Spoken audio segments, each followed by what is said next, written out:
Sharing images online is a great way to showcase your work, enhance a website, or send visuals to others, and Google Drive makes this process simple. In this video, I will walk you through how to host an image from Google Drive so that anyone can view it using a direct link. This method is perfect for blogs, emails, and personal projects. Start by signing in to your Google account and opening Google Drive. You can reach it by typing Google Drive into your browser and pressing enter. Once the interface loads, you will see your folders and uploaded files laid out clearly. If you are new to Drive, the layout is easy to understand and everything you need is right on the main page. Next, locate the image you want to host. If it is already uploaded, scroll through your files or use the search bar at the top to find it quickly. When you see the image, click on it once to select it. This highlights the file and brings up a variety of tools you can use to manage or share it.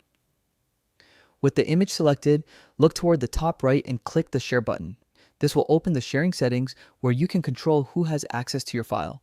By default, most files are restricted, meaning only you or specific people you choose can view them. To make your image publicly viewable, click where it says Restricted and then choose the option labeled Anyone with the link. This setting allows anyone who receives the link to open the image without needing a Google account. Once you make the change, click Copy Link. This saves the link to your clipboard so you can use it anywhere you want. However, the default Google Drive link is not always ideal for hosting images on websites. To turn it into a cleaner permalink, we will use a simple tool called GURL. Open a new tab and go to gurl.com. When the page loads, paste the link you copied from Drive into the box on the screen, then click Create Permalink.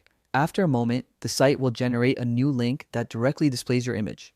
This new permalink is perfect for embedding in blogs, messages, and other online platforms because it provides a direct path to the image file.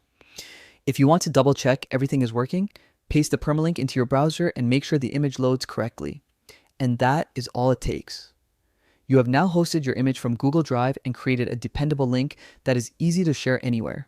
This method is simple, fast, and helpful for anyone who wants an accessible way to display visuals online. Thanks for watching, and feel free to explore more tutorials if you want to learn additional ways to manage your digital tools.